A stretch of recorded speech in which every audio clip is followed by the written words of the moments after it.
Vivid verses. The call came in at 6:14 on a Tuesday morning, and I knew before I'd taken 3 sips of coffee that something was wrong. Howard's voice carried a particular quality when he was managing a problem rather than presenting one. He opened with warmth, too much of it, the kind a man uses when he's trying to soften ground he's about to walk across. He asked how I was holding up. He said he understood things have been difficult lately. He wanted me to know that the team had my back, that whatever I needed, the door was open. I stood at the kitchen window with the phone against my ear and watched a magpie pick its way along the fence line, and I let him talk. Difficult lately. Whatever I needed. The door was open. 3 phrases in 30 seconds, none of which mapped to anything I had said to him in months. I had taken a single week off in the spring, a clean, planned, fully documented week, and returned without incident. I had not asked for accommodation. I had not flagged anything.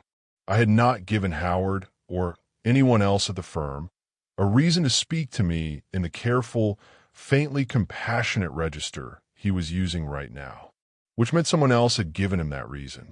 "Howard," I said when he paused for breath, "forgive me. I want to make sure I'm following. What specifically have you heard?" He hesitated. That hesitation told me a great deal. A manager who has received a normal communication doesn't hesitate. He simply repeats it. A manager who has received something he isn't certain he was meant to act on, something that arrived in a register slightly off from the sender's usual voice. He hesitates because some part of him already suspects he's been handed a piece of theater. "Your message on Friday," he said, "about extending the leave. I want to check in personally. You mentioned some things that gave me pause." My message on Friday, I repeated, keeping my tone exactly level. Not a question, a confirmation, as though I were locating it in my mind. "To my work address," Howard said. "Sent late evening. You said you needed 2 more weeks, and you mentioned, you mentioned some personal matters. I won't repeat them on the phone, but I wanted to say that whatever you need, we'll find a way. Late evening. Personal matters. Won't repeat them on the phone." I took a slow breath through my nose. The construction was elegant. I had to grant that. Someone had written to Howard from an address that looked like mine, or had spoofed mine outright, and had asked for an extension of a leave I had never extended. They had embedded the request inside a frame of personal disclosure designed to make any subsequent inquiry feel intrusive. Howard, a decent man with no instinct for sabotage, would not want to ask follow-up questions about what had been said. He would simply hold the impression that I was unwell, that I was unraveling, that my reliability was now a matter for delicate management rather than assumption. Reliability is the only currency in my line of work that isn't subject to fluctuation. Once it begins to be discussed, it has already been spent. "Howard," I said, "I'm going to send you something in writing in the next 20 minutes. I'd like you to read it before we speak again." The short version is that I did not send any message on Friday, and I'll be at my desk at 8:30 this morning as planned. A beat of silence on his end. "You didn't send it." "I did not." Another beat. I could hear him recalibrating, the small mechanical sound of a man who has been carrying a delicate object suddenly understanding it might be a different shape than he'd assumed.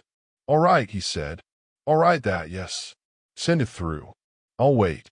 Thank you." I ended the call and stood for a moment with the phone in my hand, watching the magpie hop from the fence to the lawn and back again. 2 calls, I thought. Howard first, because Howard is the one with operational authority. The second will be Cyrus. Cyrus had been my mentor for the better part of a decade. He held no formal authority over my position anymore, but he held something more dangerous, which was the residual capacity to shape how others perceived me. A word from Cyrus, dropped at the right table, could either solidify a decision in my favor or quietly undo 5 years of accumulated trust. Whoever had written to Howard would not have stopped at Howard. They would have understood the architecture. They would have written to Cyrus too, and to Cyrus, the message would have looked different. Softer, more oblique, because Cyrus was not someone you could maneuver with a forged email about leave dates. Cyrus was someone you could only maneuver by introducing a quiet doubt, and then leaving the room before he could ask you to elaborate. I dialed him. He picked up on the second ring, which was a good sign. A long ring would have meant he was screening, and a screen call from me today would have meant he was already partly persuaded. "It's early," he said by way of greeting. There was amusement in it. "It is. I apologize. Do you have 3 minutes?" "For you, 4. Have you received any communication about me in the last 72 hours that struck you as unusual? From me or about me?" The pause on his end was different from Howard's. Cyrus's pause was the pause of a man checking a mental file rather than recalibrating an emotional one. He had been a litigator for 32 years before he became anything else, and the file system was still in working order. "I received a note on Saturday," he said, "from an address that looked like a colleague of yours, though I didn't recognize the name, expressing some concern, asking if I'd been in touch with you recently, phrased as outreach rather than as an accusation. What was the concern? That you'd seemed off, that there had been some erratic communication. The writer suggested they were reaching out to people in your circle privately to coordinate support without, and I quote, adding to the pressure. Adding to the pressure. That was beautifully done. It located me, in Cyrus's mind, as someone under pressure, while simultaneously presenting the writer as a person discreet enough not to gossip about it. The writer had, in a single phrase, established both my fragility and their own restraint. "I didn't reply," Cyrus added. "I don't reply to that sort of thing, but I will admit it left a small residue. That was the intent.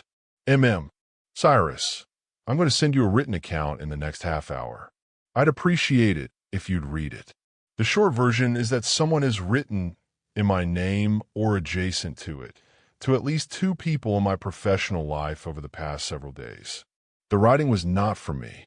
The concerns described do not exist.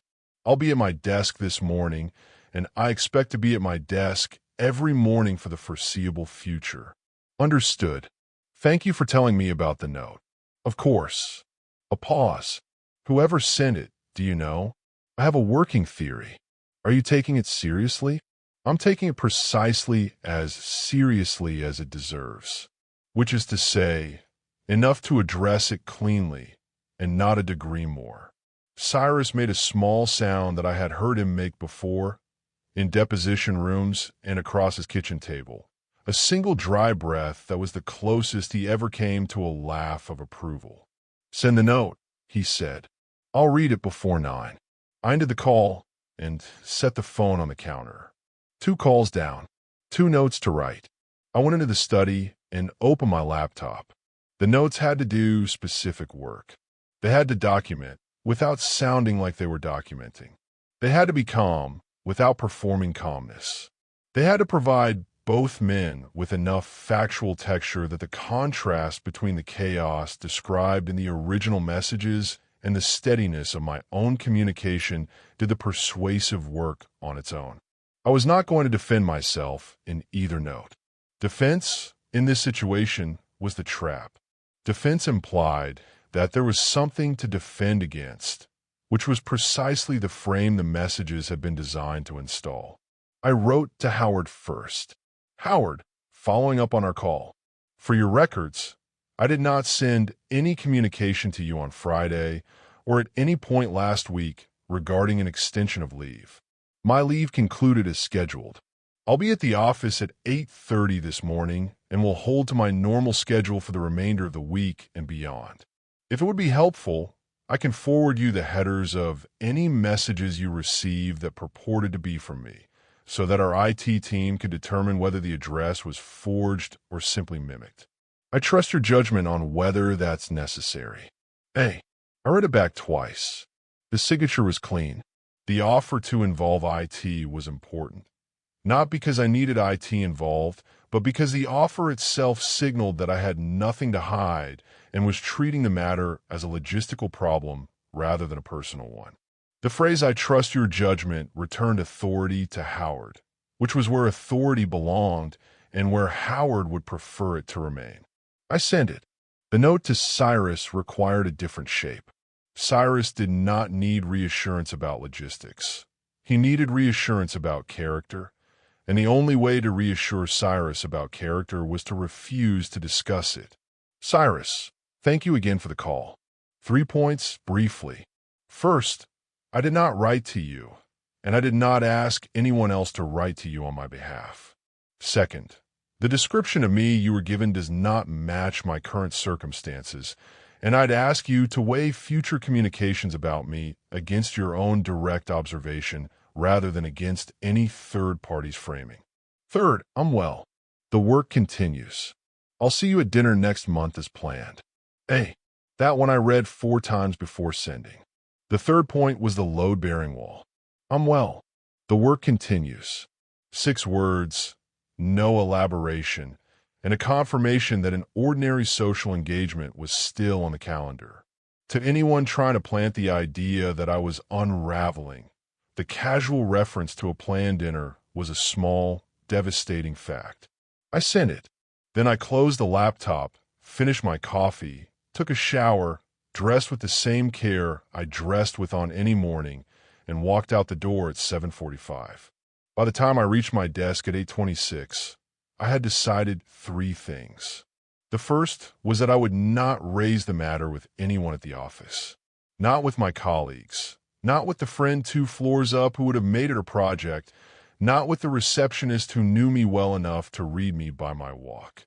The forged messages had been designed to pull me into a posture of explanation, and any explanation, however justified, would extend the life of the story. The story would die fastest if I refused to feed it. I would simply work, and the work would do what the work always does, which is gradually replace impressions with evidence.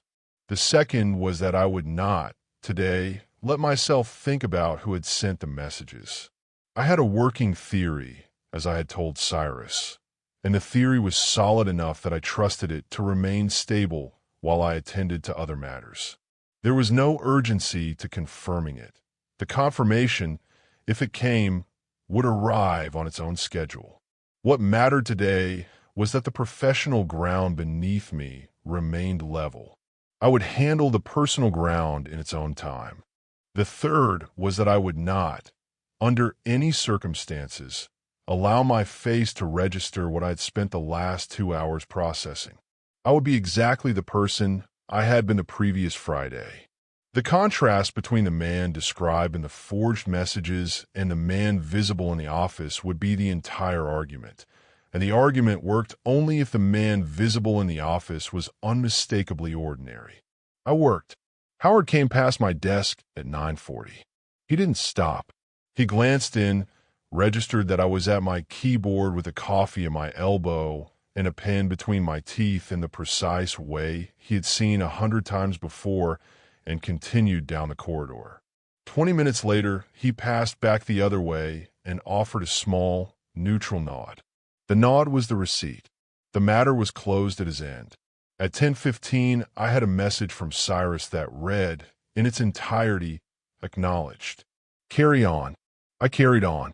By the time I left the office at 6:12 in the evening, I had cleared the day's queue, written a memorandum on a matter that had been overdue for a fortnight, sat through one meeting in which I said exactly as much as I needed to say and not a syllable more, and made a single phone call to a client whose tone suggested he had no idea anything had ever been amiss with me, because nothing had.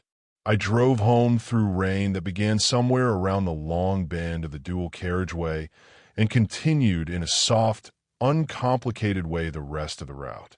I let the wipers do their work, and I let the day do its work, and I thought about my theory, now because there was time.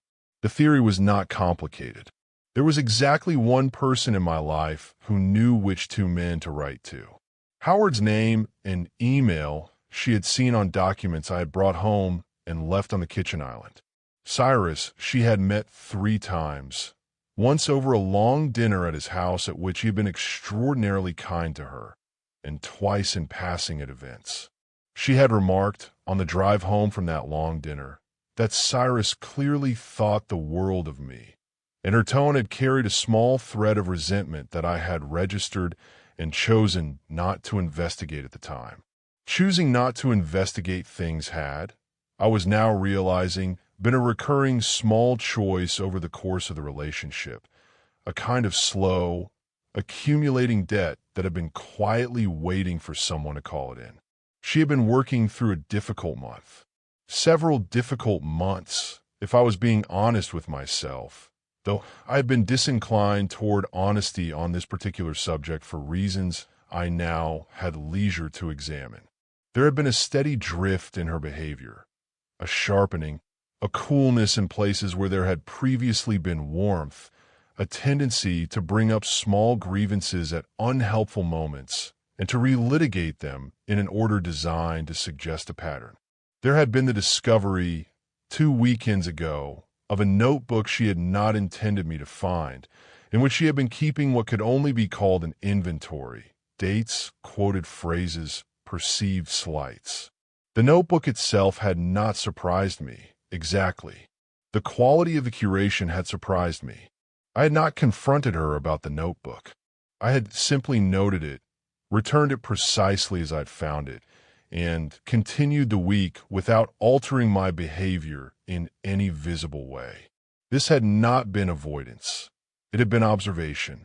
A person who keeps that kind of inventory is, by my reading, building a case for some future use. Confronting her about the notebook would have alerted her that the case had been seen. It seemed wiser to let her continue building it, undisturbed, until the moment she chose to deploy it. The moment, evidently, had now been chosen, except that she had chosen poorly. She had chosen to deploy it in a register I was particularly well equipped to neutralize, through forged communication to professional contacts whose trust in me was deep enough to weather the introduction of a contradicting voice, provided I responded calmly and within the appropriate window. She had not, I suspected, fully appreciated that the men she had written to were men I had spent years training in how to read me. The forged messages had been written from her impression of how I sounded, and her impression of how I sounded was, I was beginning to understand, substantially out of date. I pulled into the driveway at 6:53. The house was dark. Her car was not in the drive. This was not unusual. She had a Tuesday evening commitment, an exercise class she attended with a friend, and was rarely home before 8. I let myself in, set my bag on the bench inside the door, hung my coat, and stood for a moment in the hallway listening to the small sounds of an empty house.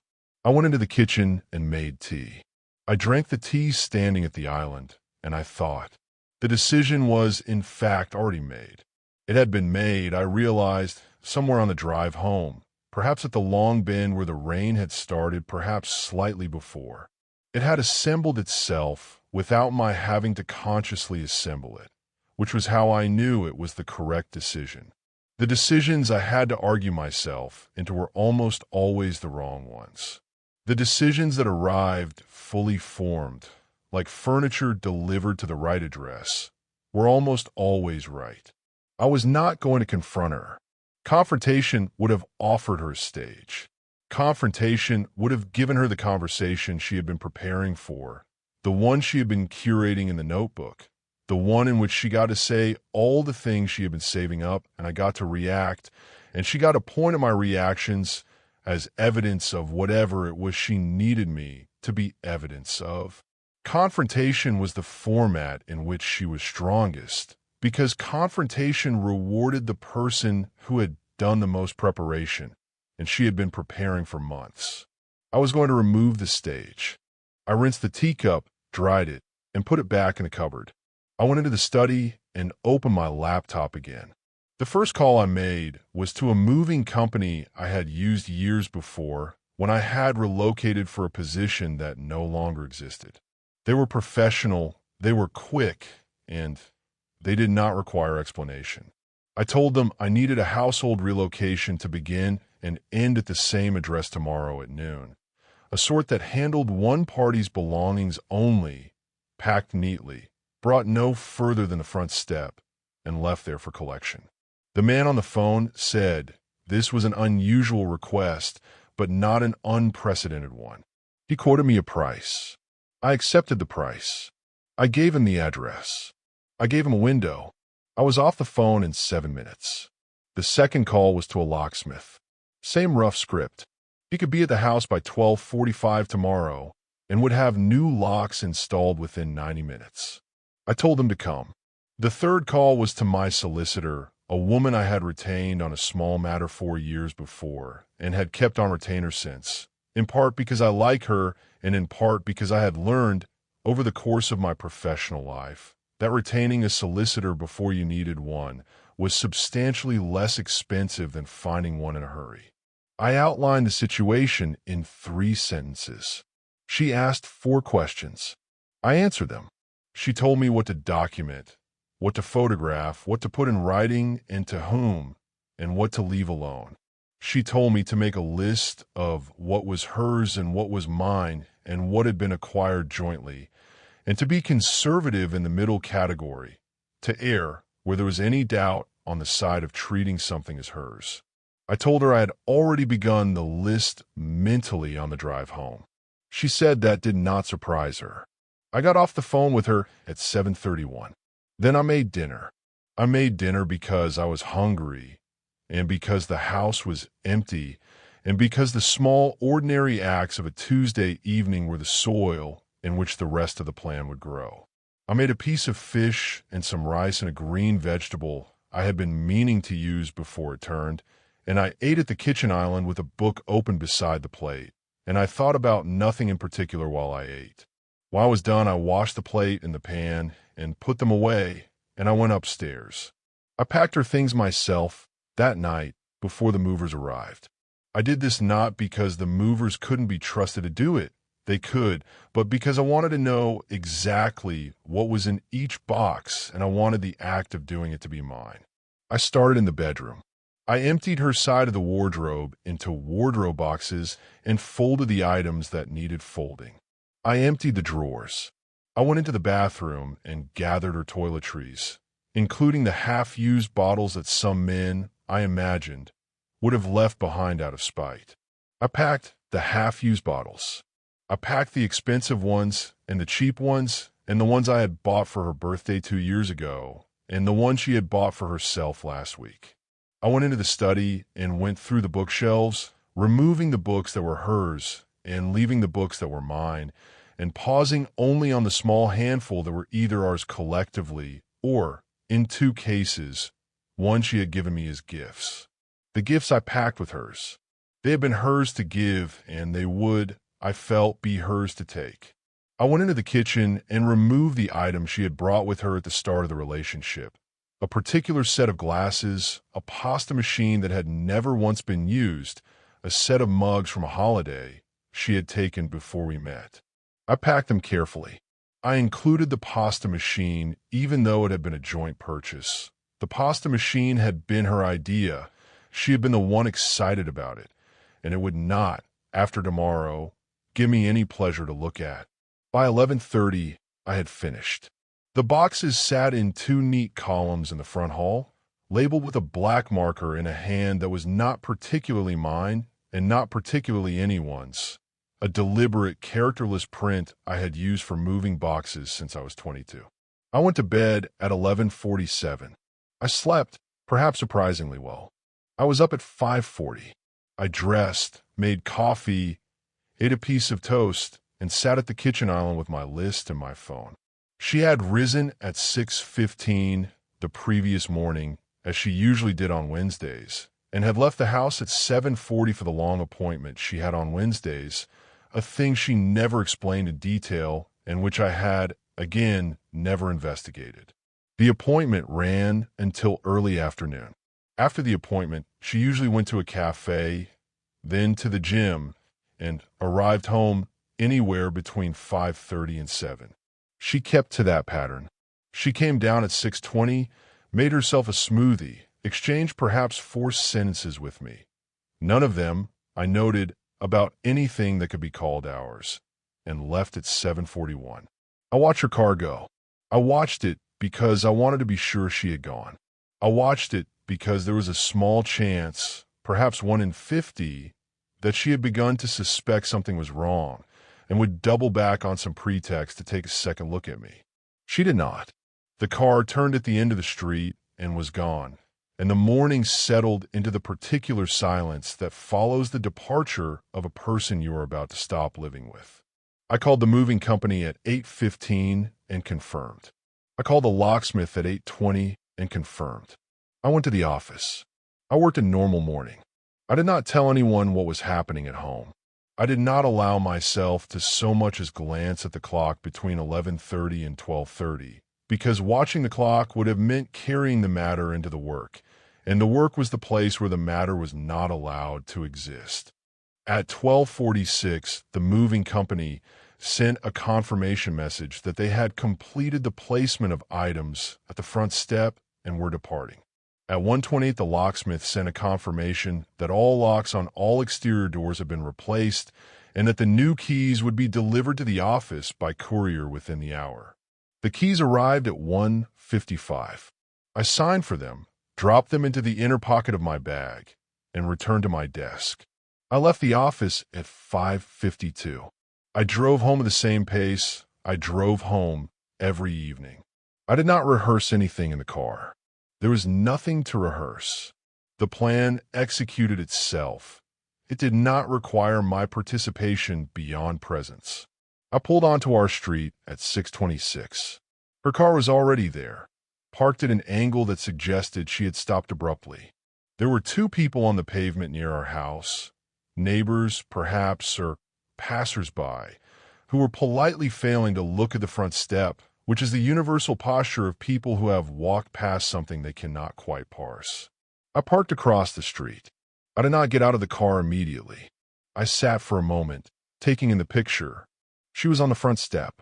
The boxes were arranged exactly as the movers had arranged them. 2 neat columns, labeled, weatherproofed, with a clear plastic envelope on the topmost box of the right-hand column containing the inventory list and the address of the nearest short-term storage facility I had arranged for, paid in advance for 30 days, with her name on the contract. She was standing very still. She had her phone in her hand and was looking at the door. As I watched, she put the phone to her ear, lowered it, looked at the door again, and then walked to the door and put her hand on the handle. The handle did not turn. She tried it again. She tried her key. The key did not turn. She stepped back. She looked at the boxes. She looked at her phone. She looked at the boxes again. It was only then that I got out of the car. I crossed the street unhurriedly. She heard me before she saw me, heard the door of the car, heard the footsteps, and turned with a quickness that betrayed how much she had been preparing internally for someone to arrive. When she saw it was me, her face did the entire short film I had been expecting it to do. There was first a flicker of relief, automatic, the relief of seeing a familiar face in a strange situation. There was then almost instantly an overriding of that relief by understanding. Her eyes went to the boxes. Her eyes went to the door. Her eyes came back to me. I stopped at the gate. I did not open it. "You weren't here," she said. Her voice was level, but there was a small, unsteady note in it that I recognized because I had been listening for it. "I wasn't," I agreed. "Why are my things on the step?" "Because they're yours." She looked at me for a long moment. I could see her trying to choose, in real time, which of the prepared responses to deploy, and finding that none of them quite fit, because none of them had been prepared for this particular shape of conversation. She had prepared for confrontations. She had prepared for tears. She had prepared, perhaps, for an angry man on the other side of a door pleading to be heard. She had not prepared for a man standing at the gate of his own house with his hands in his coat pockets and a small, unbothered expression on his face. You can't do this, she said. I can. I have. This is my home. It's my house. You've been living in it. There's an address on the top box. It's a storage facility paid through next month. The contract is in your name.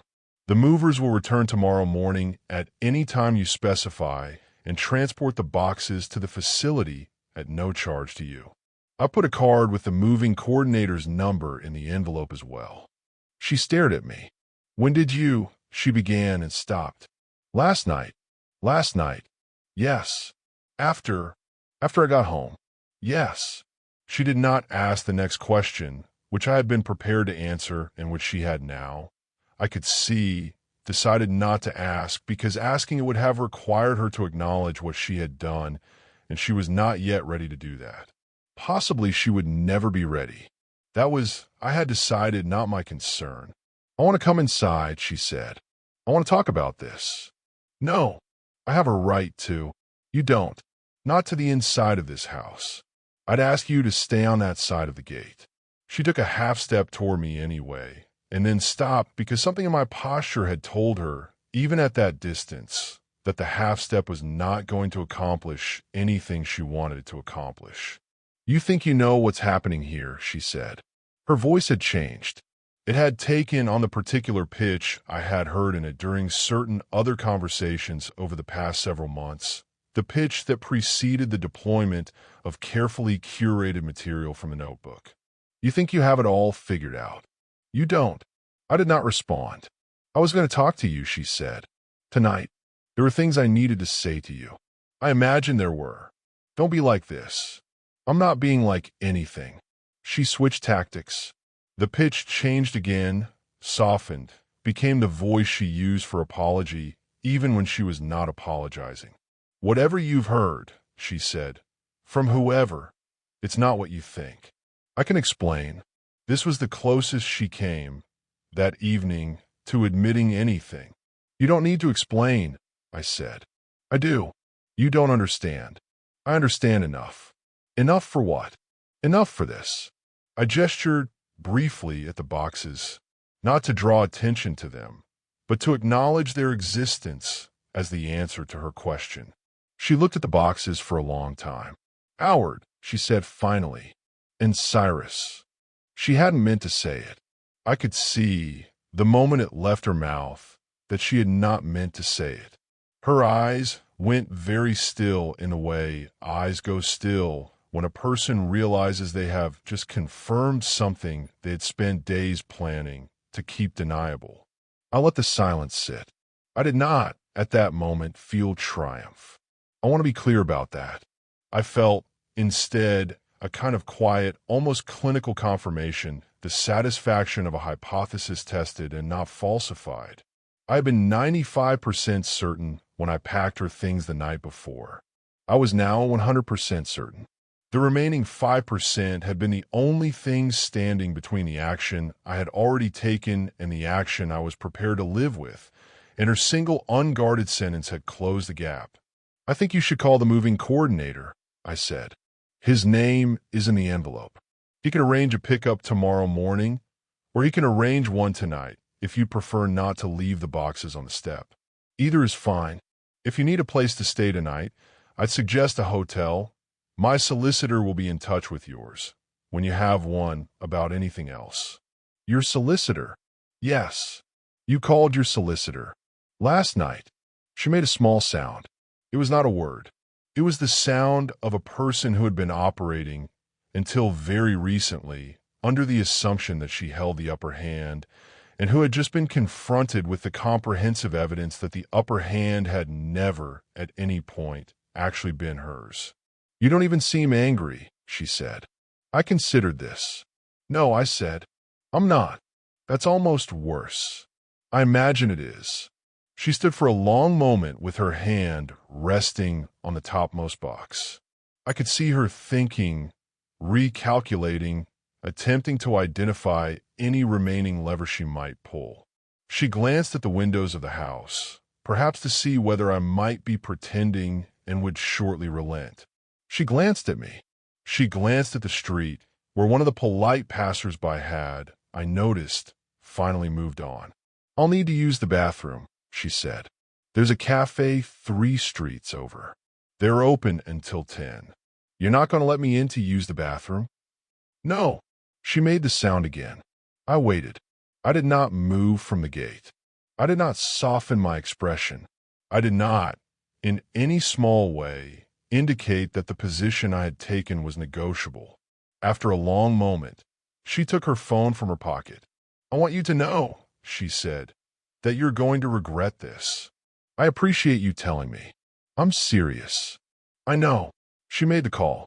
I could not hear what she said into the phone, but I could see the shape of it, short, controlled sentences, the voice of a person arranging logistics while preserving the option of falling apart later, in private, where falling apart could be turned into a story she could carry into other rooms. She ended the call. She put the phone back into her pocket. She looked at the boxes one more time, and then at me one more time, and then she walked in a measured way back to her car. I did not watch her drive away. I let myself in through my own door with my own new key, and I closed the door behind me, and I stood for a moment in the hallway listening to the small sounds of an empty house. The house was quiet in a different way than it had been the night before. The night before, it had been quiet because I was alone in it. Tonight, it was quiet because it was mine. I went into the kitchen. I took the kettle off its base and filled it. I set it back. I switched it on. I stood at the window and watched the streetlight come on at the end of the road, the small punctual orange flicker that arrives at the same minute every evening regardless of what has happened in any of the houses it lights. The kettle clicked. I made tea. I drank it standing. Howard would be at his desk in the morning, and so would I.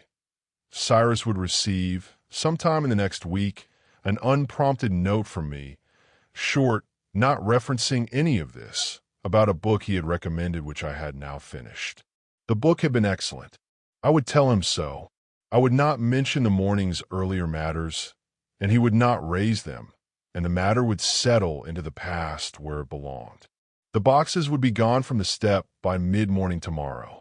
The locks were new. The solicitor had what she needed. The work, as I had told Cyrus, would continue because the work had been the point all along. The steady, unspectacular continuation of a life I had built, undisturbed by the brief, bright attempt of one person to introduce a different version of me into rooms where my actual self had been known for years. I rinsed the cup.